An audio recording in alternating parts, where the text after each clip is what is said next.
tell you a story. I won't put a name to it. But my wife once had to our house a very brilliant scientist who sat through dinner which she had prepared, saying nothing. And when she finally said to him, "Aren't you going to say something before you go?" he said, "Look, I don't have to say anything. I'm going to cure cancer."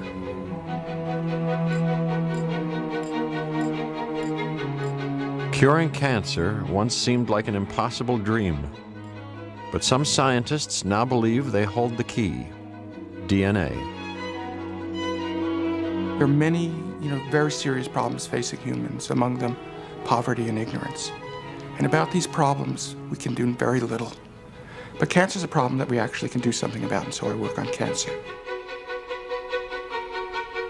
With cancer touching so many lives, this is science for the highest stakes.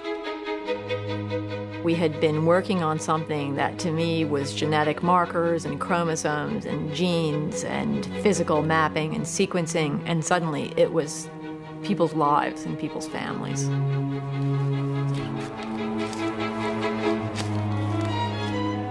Bud Romine was told he was about to die of cancer.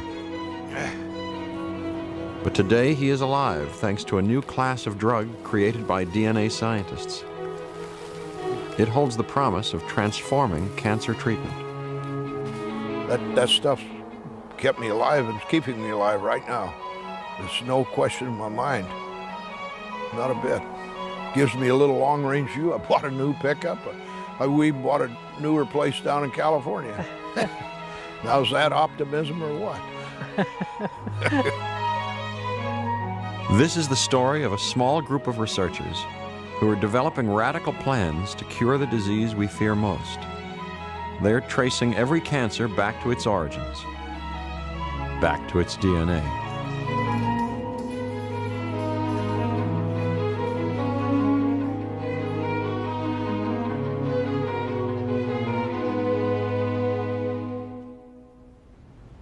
"50 years ago, what caused cancer cells to grow uncontrollably was a mystery. These tumor specimens show the devastating impact the disease can have on the body. This is a liver riddled with cancer. The pale bubbles are all tumors, billions of copies of a single liver cell gone haywire. Cells are meant to divide sometimes, but cancerous cells divide far too often. This is a brain. It's been taken over by a tumor the size of a fist.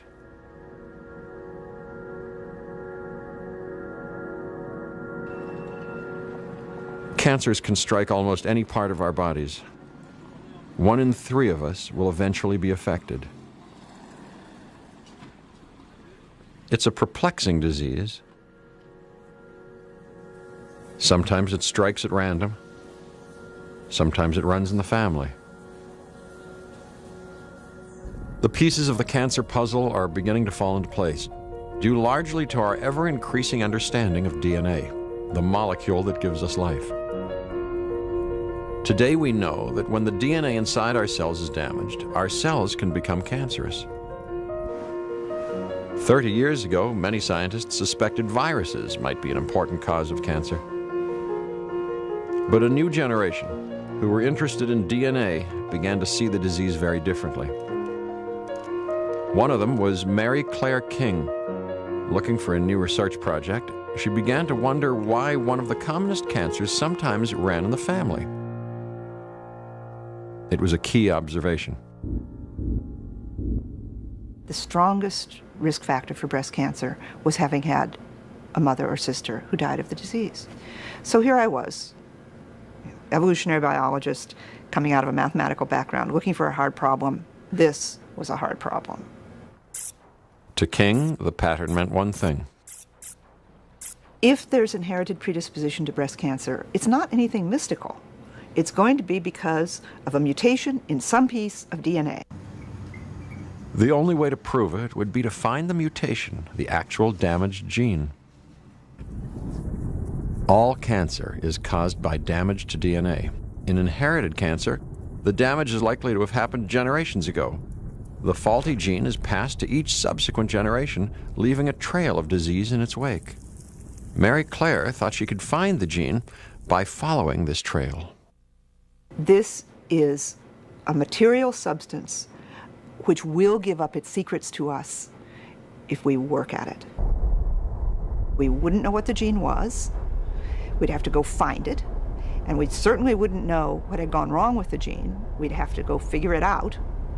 But I figured we'll cross that bridge when we come to it. King turned to another DNA researcher, David Botstein, to find out how to start looking for the gene. It seems Botstein was born to be a scientist. When I was, 9 or 10 years old, I was reading, circuit diagrams and things of this sort for fun. I had a battery and I made little buzzers and stuff of that sort. And I learned about genetics, and that was it. It was love at first sight. So now, today, things... When Botstein entered the field, no one knew how to find the genes that cause inherited disease. There is a class of diseases which is known to be inherited, but very little is known else about its cause.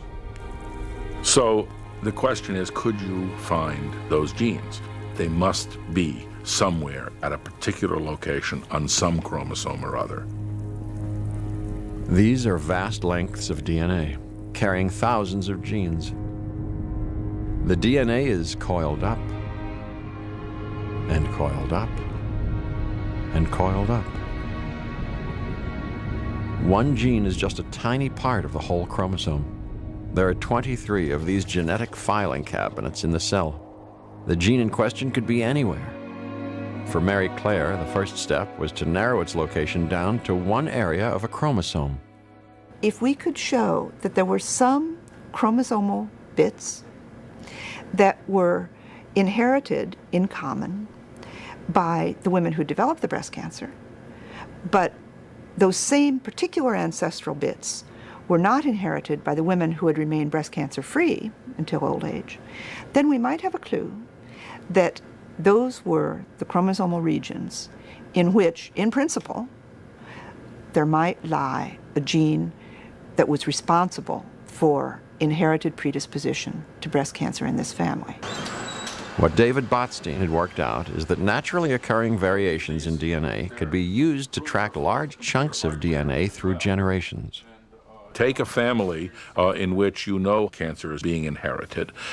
Take that family and look at all the parents and the offspring and see if you can find a correlation between a difference in the DNA that has nothing to do with cancer, but is just a difference. A spelling difference is an analogy which people use, which has no consequence. And we knew that there were such differences.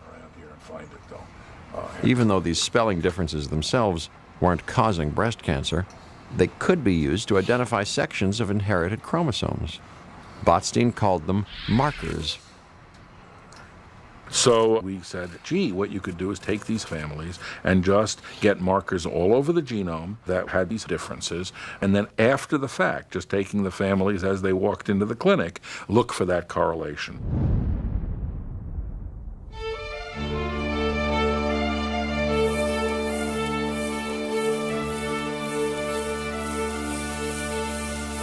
Having constructed this system of markers across all the chromosomes, you could begin to eliminate areas of DNA that were not involved in the disease.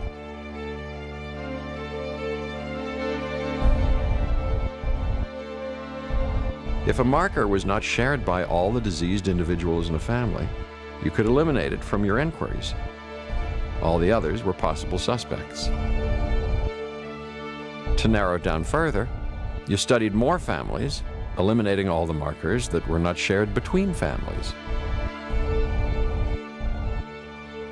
By this process, you would home in on one marker shared by all diseased individuals in all families.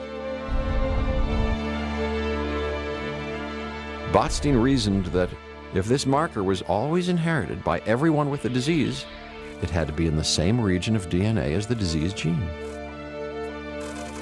Sort of cool, that not only did people listen to it, but it actually worked. Yeah.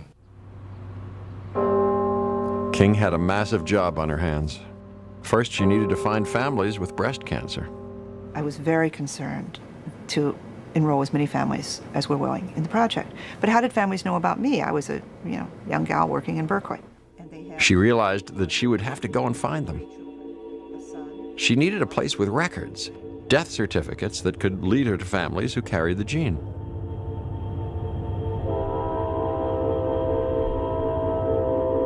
"700 miles away was an organization who kept such records as a matter of faith.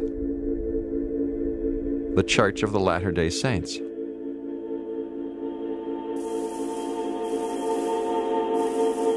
It was a gene hunter's paradise. The Mormon Family History Library contains millions of microfilm records to help people research their family trees. Here she planned to trace breast cancer families. But another DNA scientist was already leafing through the death certificates. Mark Skolnick.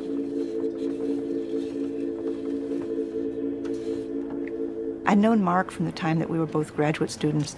We'd both come from backgrounds in math and statistics and thought very similarly about things. We didn't know each other well, but we'd certainly passed through the same meetings from time to time. He was brash and was aggressive, ambitious, but that was 30 years ago. Skolnick had been the first to see how Mormon traditions could help DNA science.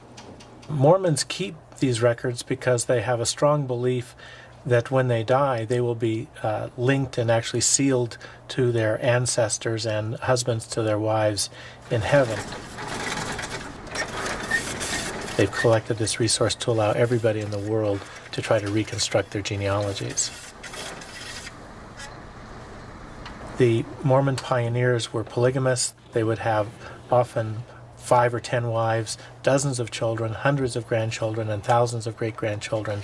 And this allowed us to trace actually up to 10,000 descendants from somebody 7 generations ago.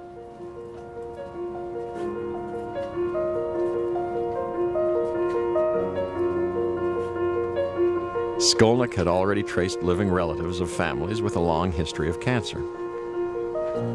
He and Mary Claire struck a deal. She could have access to his families if he could have access to what she discovered in their DNA. It was a collaboration doomed from the start. We were both young, aggressive scientists, and both of us wanted to really run the show. As part of what pushes scientists on is the competitive spirit, to want to accomplish something first. We tried to work together for a while with some of the Mormon families to carry out the search for a breast cancer gene. It didn't work out because I'm a very competitive person and I wanted to get it right and I wanted to get it fast and I wanted to prove that I could do it. Bad chemistry. It was the beginning of a fierce rivalry. Mark Skolnick kept the Mormon families for himself. But Mary Claire King wasn't giving up. Still determined to find families for her project, she appealed on local television. They interviewed me. Please, I said, if you are out there and you are a family like this family, please give me a call. Breast cancer was about to become headline news. Mrs. Reagan will undergo tests for possible breast cancer discovered during her annual medical examination. The next day, Mrs. Reagan's breast cancer was announced. So that evening, 128 television stations all around America showed my 30 seconds of, oh, if you are one of these families, please tell me, with my phone number. And we had thousands of calls. King's first move was to turn the calls into family trees. So they would talk to me. They would tell me family histories, saying to us, wait, no, I remember Aunt Julie lived to age 80 and she was just fine. And someone saying, oh, Aunt Julie, I thought you were talking about great Aunt Julie. And you get it all straight. It takes days, but it's absolutely fascinating. On this pedigree or family tree, circles represent women, squares represent men, and filled symbols represent cancer. With blood samples from the living members of the family, she could finally start tracking down the marker for the gene. She had no idea that it would take 17 years. Day by day, week by week, year by year, Mary Claire worked her way through the completely unknown world of human DNA. A breakthrough came in 1990. We had looked at 172 markers. The occasional small clue here, the occasional small clue there, but nothing that panned out. And marker 173 looked peculiarly convincing. And bear in mind that, my students have been at this a few years, my postdoc Jeff Hall had been at this a few years more, I'd been at this 17 years. You're not expecting the next result to be right. You're not expecting the next result to fit perfectly. King had at last found a marker that was identical in everyone who had the disease. But after 17 years, she didn't have the confidence to go public. A chance meeting with one of the original pioneers of DNA science, James Watson, changed her mind. I met Mary Claire King at a meeting in Spain. And early in life, when people said they have something, I would be skeptical. By then I was, love people telling me good news, Jim, being Jim, said, "So MC, what have you been up to?" And I said, "Well, Dr. Watson," as I then called him, "I think I've mapped a gene for inherited breast cancer." And his eyes got very wide. And he looked at me and he said, "You've done what?" Watson realized what this meant. She had cornered the actual DNA damage that caused family breast cancer. If she had, correctly mapped it to chromosome 17, the next thing was, find out where on chromosome 17 exactly and what was the gene. And I certainly left the meeting with the realization there's going to be a race to find that gene. Mary Claire had narrowed the search to a tiny part of one chromosome. Suddenly, the world woke up to what she was doing. She was on the verge of solving the riddle of inherited breast cancer. She knew the answer could change lives. It was estimated that 600,000 women in America carried the gene. Thousands of families were living in the shadow of breast cancer. Many were hoping for a test that could tell them who had the gene and who didn't. There are 3 reasons people do science: altruism, curiosity, fame. Whatever was driving Mary Claire, her work was about to take on unexpected significance for one of the families in her study, Family 15.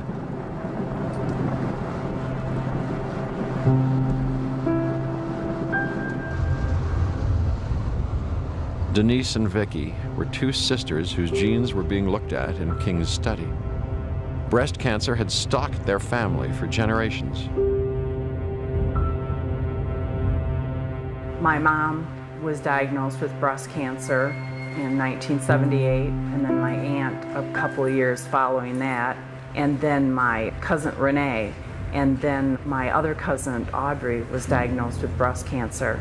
And my sister Faye in 1984. We were all terrified. And I would go in for my checkups and I would do my monthly breast exams and I would just be terrified and sick to my stomach that I would find a lump like my other family members had found. This was such a scary thing for all of us because it seemed like one by one we were all just being told that we had breast cancer. We'd already lost 3 of the young women in our family that were diagnosed, and so it was a very emotional time for us. I remembered sending blood samples to the University of Michigan in hopes of helping them discover some great cure for, breast cancer. Soon after they gave blood to the study, Vicky's worst fears were realized. She too had breast cancer. For her sister Denise, the diagnosis was the final straw. I just felt like I was a walking time bomb. It wasn't a matter of if I was going to get breast cancer, it was a matter of when would I get breast cancer. She made a desperate decision to have her healthy breasts removed. One day my daughter was taking a bath and she goes, "Mom, I don't want you to go in and have your breasts removed." And I said, "I know you don't, Jennifer, but I really feel that I need to go in and have this done because I want to live." A week before the operation, Denise and Vicki drove to the hospital. Vicki needed to see her doctor, and Denise wanted to meet her plastic surgeon. The visit changed both sisters' lives.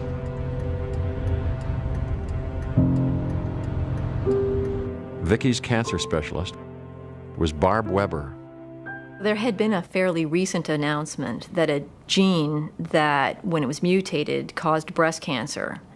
And this was a very stunning announcement because there were genes known to cause diseases, but rare, sort of obscure diseases. I was driving home with my husband and I said, I just want to work all the time. I don't want to go home. I just need to work on this. Weber had teamed up with Mary Claire King's group to help find the gene. As well as treating patients, she'd begun analyzing DNA from families in the Michigan area. So what I was involved in was a very large group effort to put together the research project that would actually identify that gene. I went down to talk to Dr. Weber and I told her that Denise was here trying to get some ideas of reconstructive surgery, that she was having her mastectomies the following week.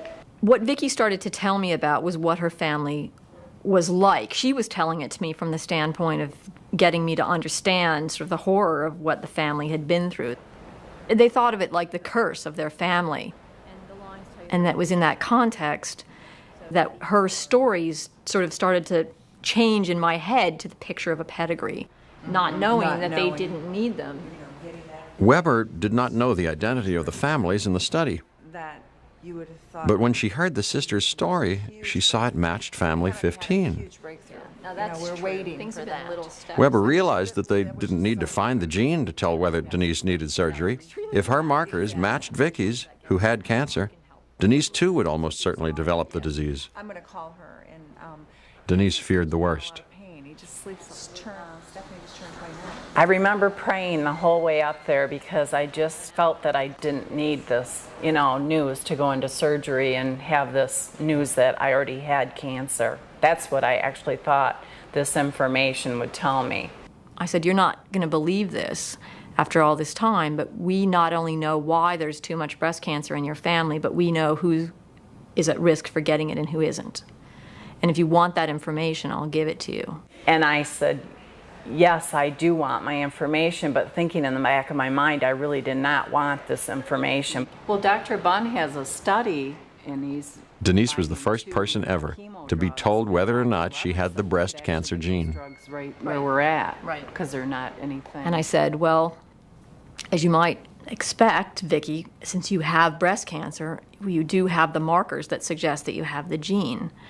But Denise, you don't. It looks like you don't have what it is that's in your family." And everyone just starts to cry.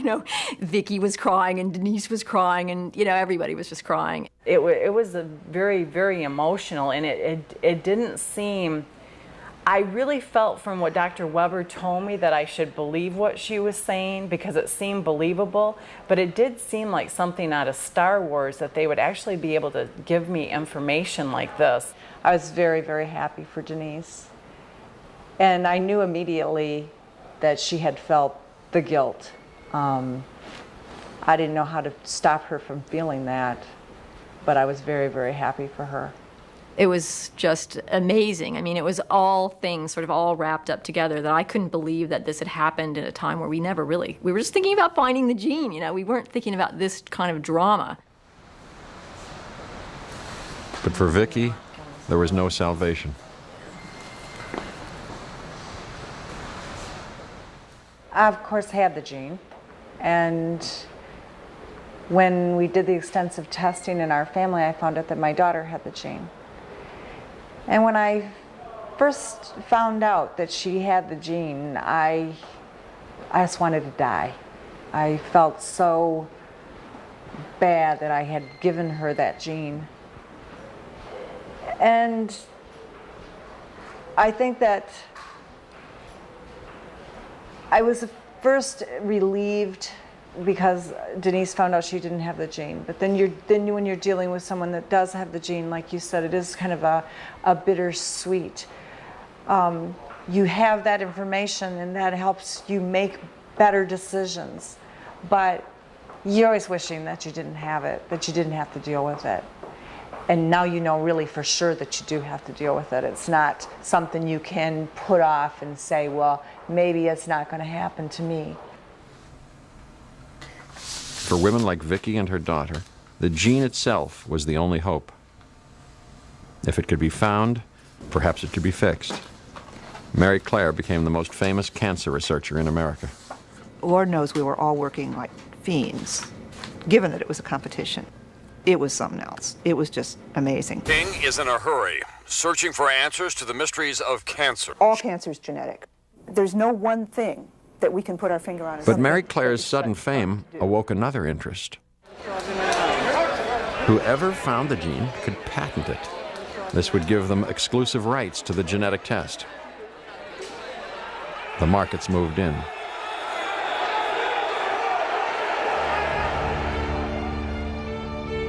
And the man they backed was Mark Skolnick.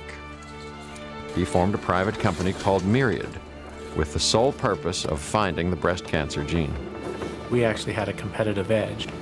We felt we had better information in the large Utah families. I don't think my past relationship with Mary Claire King played a major role in my decision to try to form Myriad. The idea that a company would actually profit, be able to profit, from gene identification struck me as odd. Clearly, Mark had made the opposite decision. The King team believed that they would be the eventual winners. They were concerned with who within their group would get the most credit, where we were just focused on sort of catching up and trying to win. Both sides knew where to look for the gene.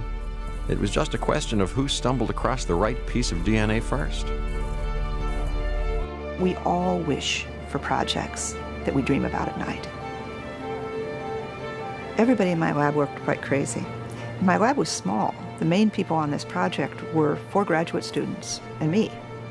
When you're in a contest like this, you don't have the luxury of taking a day off or a weekend off. It was like running a marathon race that lasts for 4 years. And so every day you got up, you put on your running shoes, in this case was an intellectual kind of running shoe, and you raced all day long, and you went to bed, and you got up the next morning, and you laced up your shoes and you ran again. Those 4 years seemed both like a very short period because they flew by so fast, and also there was so much experience and so much thought and so much activity that they're stretched out. Science is like falling in love. Science is like creating art. It's like any other intense human experience that involves the creation and the experience of something you haven't created or experienced before. The whole of science is an endeavor of taking high-risk projects. And I guess I have genes for risk-taking and wouldn't be happy if I didn't take risks. King's 20-year quest came to an abrupt end. The gene was isolated by researchers at Myriad Genetics and the University of Utah. When I heard Myriad's announcement, I was reading Sequence. And I remember feeling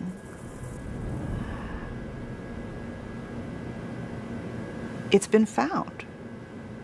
Gosh. The gene that Mary Claire had envisaged as a young woman had finally been found, not by her, but by her arch rival. A diagnostic test for the high-risk population should be ready in a year or 2. Before this test is cheap enough to be delivered on a general basis, maybe 5 or 10 years. The high-risk population. The discovery has made Mark Skolnick a multimillionaire. Whoever pulled it out deserved to pull it out. I think it was a coincidence that it was them rather than us, rather than Nakamura, rather than Ponder, rather than Lenoir.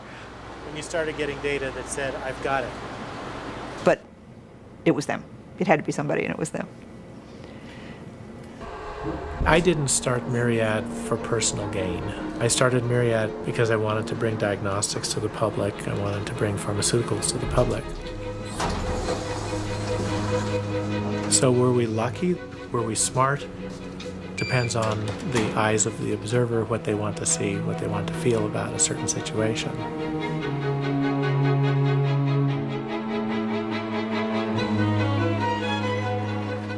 It's delivery time at Myriad. Hundreds of blood samples arrive. Long after the rivalry and bitterness has been forgotten, these tests will continue to affect the lives of countless women.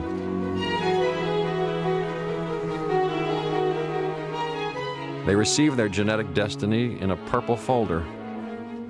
For the lucky, a lifetime of worry is over.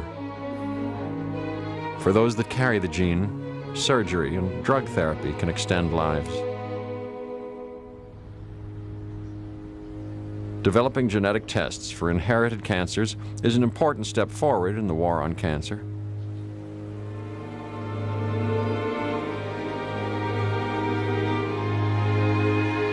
But most cancer is not inherited. You don't get lung cancer because your father smoked. We pick up the damage to our DNA in everyday life. The real dream is using DNA research to find a cure.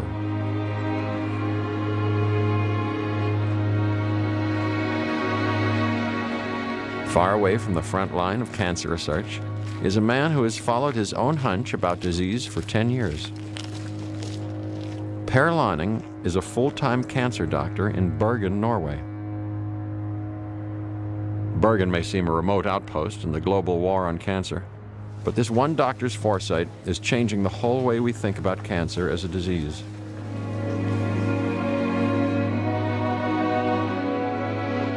Over a decade ago, everyone thought Per was a touch eccentric when he began to freeze a sample of every tumor he treated. But he had his reasons.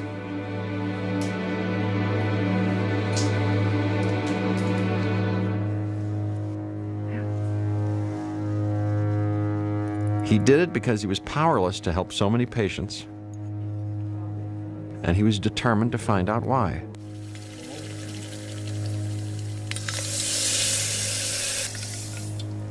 He knew that when the right technology came along, his collection would be of enormous value to researchers. And today it is.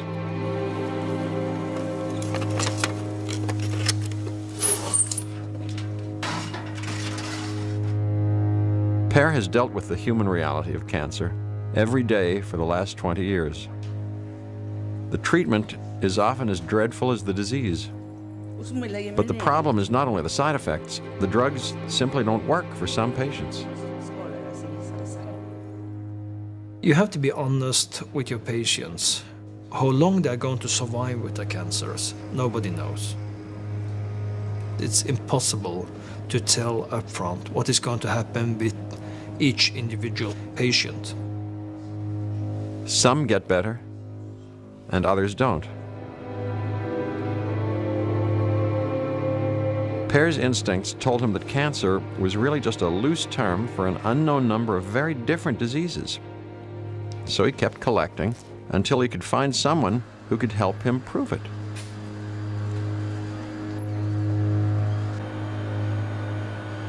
The man Per turned to with his tumor bank was David Botstein, the scientist who had devised markers for finding genes 25 years ago. Botstein and his partner, Pat Brown, are pioneering a revolutionary new technique for telling cancers apart. It's called the microarray. We can use an array. They believe it can finally reveal the differences between cancers. The pens dip into It is an idea so radical, they had trouble explaining it to other scientists.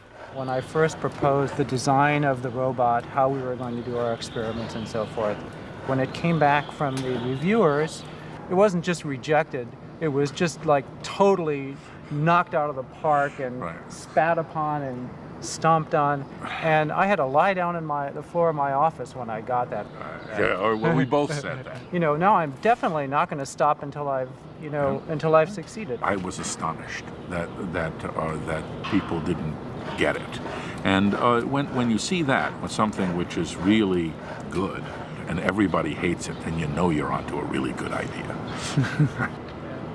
The microarray uses genes from the Human Genome Project. These are the freezers that we use to store the human genes that we use for printing our microarrays. So each of these plates has 96 of these little wells, and each well contains a different human gene. And that collection now stands at about 30,000 different human genes. So this is how we represent the human genome in a microarray. This gives us a way to recognize... It works like an updated version of a DNA fingerprint. It identifies genetic variation between different kinds of tissue. The human DNA is laid out on a glass slide, one spot per gene. Tumor DNA is placed on top of it, and the two react. The color of the spot tells you how abundant that gene is in the tumor. All the spots together make a unique pattern. The patterns show that identical-looking cancers can have different genetic activities.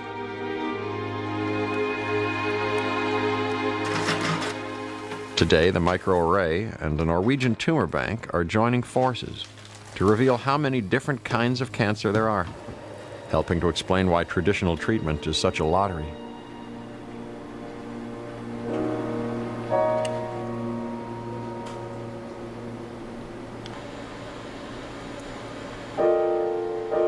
Where doctors see one disease, the microarray sees subtle differences.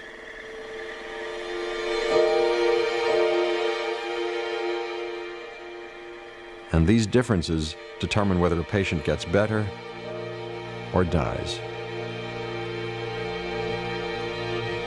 These are different women's breast cancers. There are, several different types. 1, 2, 3, 4, 5, maybe 6 types. This represents hundreds of thousands of individual measurements of tens of thousands of different genes. Depending on which kind of tumor they had, they either survived quite well or they unfortunately died. The hope is that by understanding the genetic basis of a cancer, drugs can be developed to target each one's precise makeup. What we want to do is we want to match the disease with the cure or palliative treatment, whatever it is, by using the genomic tools. And that's really what the whole cancer world is now going to be about for a very long time.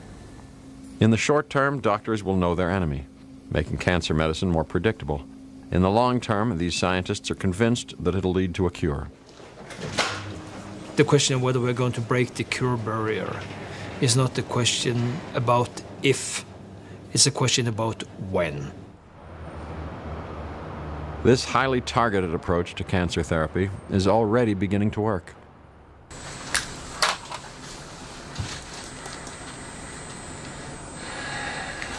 You doing all right there? Yep. Getting a cramp in your arm. Brian Drucker is a cancer doctor from Portland, Oregon. Like Pear, he found traditional cancer medicine harrowing. Here we go. Just take some breaths through that. I took care of a lot of cancer patients, and I remember a lot of them, and I remember that a lot of them didn't make it. If a patient died, we wrote a letter to their family. And in those letters, what I would say is that my goal in my career is to figure out a better way to do this. When we started to learn about chemotherapy, I realized that it could work, but I just could only focus on how horrible it seemed. And it seemed that we were poisoning patients and that for some reason they made it through. 16 years ago, Drucker quit his practice and went back to school to become a scientist. His dream was to find a better way of treating cancer. I'm not sure I was quite prepared for the shock that I got when I went to the laboratory. And part of it you have to realize is that I had just finished my internal medicine training. I was board certified as an internist. I had just completed my oncology training and was an extremely well-trained oncologist.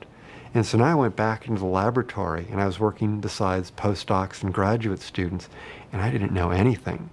So I went from being at the very top of my profession to being somebody who didn't know anything, and these young graduate students and postdocs looked at me as some burden they were going to have to teach.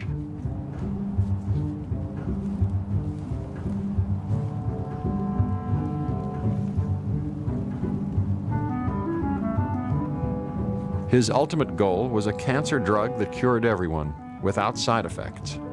He began working with a Swiss drug company.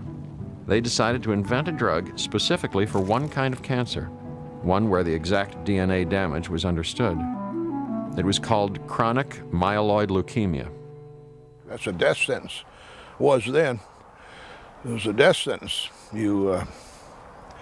They give me 2 or 3 years is what he gave me. Have some of these. Feed old Abby. Bud Romine was diagnosed with CML in 1995. Whistle them up. You can do it. Are you going to start taking real serious thoughts about what you should do with your finances and all this kind of stuff? You know, you got to get things in order. Yeah, we did that. That's all right. really hard to do. I went over and bought two plots over there in the cemetery. I did do that when I found out. You bet I did. On the 8th hole of the golf course. Yeah, it's looking right at the 8th hole of the golf course there. This cemetery is right parallel to the golf course there. There you look right at. Yeah, that's where we're at, all right. More carrots? Bud won't feed it was just a hopeless feeling. What could I do to take it away from him? I mean, could I take some of this burden? Which you can't, but I wanted to. So I couldn't do that, so I had to spoil him. That's all I could do. We both did some crying. It was heartbreaking. And all of his medicines, besides... A year after he was diagnosed, an article caught Bud's eye. It described how Brian Drucker, a local doctor, was working on an experimental drug for CML. So I wrote him a letter and told him that I had CML, and if and when it came to fruit there, that I'd like to get in on the program. But now it's known as Green Bay. Bud was the first man to test Drucker's drug.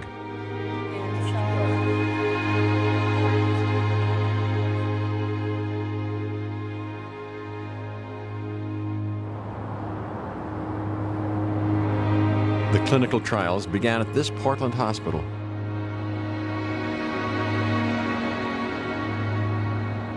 The guinea pigs would try out the first drug designed to stop damaged DNA from causing cancer. And that's what I take right there.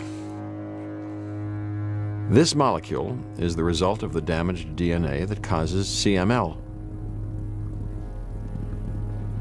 The faulty black section upsets the cell's chemistry, jamming it into permanent division. It was this faulty section that was targeted by the drug. By slotting into it precisely, they hoped the drug would shut down its damaging effects on the cell. And Bud was the first patient to take this, and it was 25 milligrams. Yeah. And there's a picture that was taken of him and Dr. Drucker wishing him luck. So we're pretty proud of that picture, as I just kept... The leukemia was killing Bud by releasing sudden surges of cancer cells into his bloodstream. When Dr. Drucker gave me the blood count, I just looked at it, and I couldn't comprehend that those numbers were normal. And he's just standing there grinning at me, and I'm just acting there like I'm dumb or something. Just happened to read that article. There it was on the front page of the paper. That started it right there. Give you a glimmer of hope at the end of the tunnel. Just a flash down there. And as you go along, it gets more and more and more, and all of a sudden, she widens out, and by God, you're on the other side of the tunnel. And it's a nice, bright, sunshiny day. That's the way I feel. Oh, Mocha. Here, Cody. You want some more carrot? Well, now, oh, see the fence? They don't like Bud that. came within months of death. No, you just wait, Cody. But today he's fine. That's enough, Cody. The drug cured everyone on the trial. I first announced some of our results in July of 1999 at a conference in France. And after that conference, I had a few private days on my own. And I really just dawned on me what a remarkable ride this has been. And we really were becoming a part of history. ST-5571 is now called Gleevec. It demonstrates that if you know how a patient's DNA has been damaged, cancer can be cured. What else have you been doing? Well, we bowled Sunday and... My own view is that if you can do it with chronic myeloid leukemia, you can do that with every single cancer. What's unique about chronic myeloid leukemia is not the cancer, but our understanding of it. Okay, April, All thanks right. a lot. Okay, give my regards to your wife. Thank you. Okay, thanks.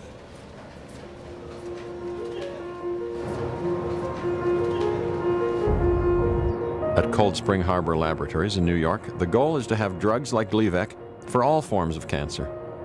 They've launched a project to find all the damaged genes that can cause the disease. Cold Spring Harbor's top cancer researcher is Mike Wigler. If my work is delayed by a year, that's, 40,000 deaths. If my work could help treat 40,000 people at some point in the future, in the year 2017, if instead it happens in the year 2018, that could be 40,000 deaths. Wigler knows that the best way to find cures for cancer is first to find the genes responsible. The reason that Drucker focused on CML, a rare cancer, was because its gene had already been found. When we're taking our first steps, we found a single human cancer gene, and we studied that for 10 years, finally wrestling it to the ground. We can now do, I'm going to exaggerate, but we can now do in 5 minutes what it used to take us 5 years. And we can now look at 1,000 cancers in a year. When it used to take us, we would do one cancer at a time. So the amplification, the leverage that we have now bought with our technology is dizzying. It's actually bewildering. And sometimes when I start to talk about it, I get giddy. Wigler is confident that he'll find all the remaining cancer-related genes in the next 5 years. But after that, it's out of his hands. The drug companies have the power to target cancer genes. It is an extremely expensive endeavor to do this, and drug companies are extremely conservative with their resources. But they have enormous resources. They'll be stimulated by the success of Gleevec. That provides them with some economic model in which to think about these things. But they're also very easily discouraged. For solid tumors, a more concerted effort will almost certainly be required. Maybe more than one thing that's needed for solid cancers. They're more complex. They'll have to be treated with a barrage, a regimen of bullets. That'll make the drug companies extremely nervous. But whether cancer really can be cured depends on how many of our genes cause the disease when they get damaged. If it's more than 10%, it's probably beyond our control. But I think it's actually less than 10%. And the reason is because of evolution. So, we don't develop cancer when we're 1 year old. We develop cancer, when we're in our late middle ages, by and large, late middle age to late in life. And so evolution has probably gone to work to make sure that these things don't happen. So my guess is that we get cancer because they're frail genes. Wigler believes that the total number of frail genes that cause cancer when they get damaged is actually very small. That's extremely good news, because that means compared to the social problems we face, like, the growing gulf between people in the Middle East and people in the West, compared to that, cancer is a solvable problem. And we can't give up the fight at this point, even though it's been going on for a while.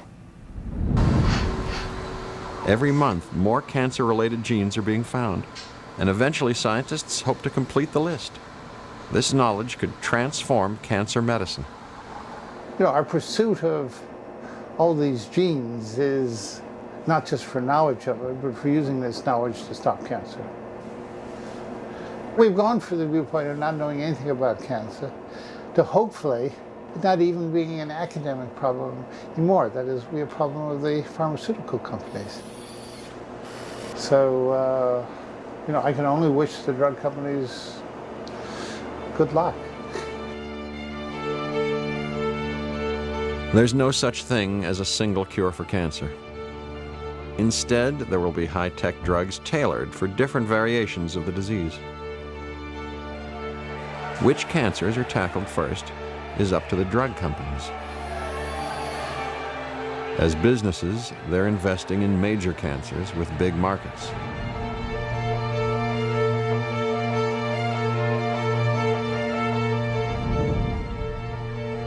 Since Gleevec, 2 new drugs that work in the same way on more common cancers have come onto the market.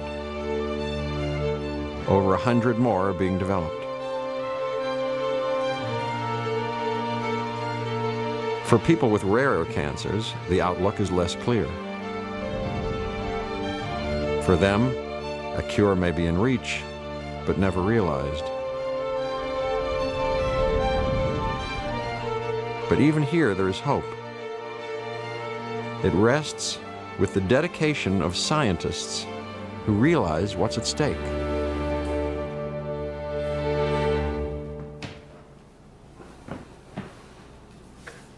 Dear Dr. Drucker, my name is John. I am 33 years old. I wanted to sincerely thank you for your commitment in developing STI-571. I know your commitment comes with personal loss, but if only you could look into the eyes of my 2-year-old and tell him his dad was alive today because of your sacrifice, I think you would know it was well worth it. Dearest Dr. Drucker, we are both so thankful to you for discovering this miracle pill. The STI-571 has saved my husband's life. It's been a very hard, bitter battle for both of us, but we are Dr. Drucker, you are my hero. There are no words to appropriately thank you for the difference you've made in my life. You have given me a year of living. Thank you for making me better, but more importantly, thank you for helping me know better for having CML, but it is.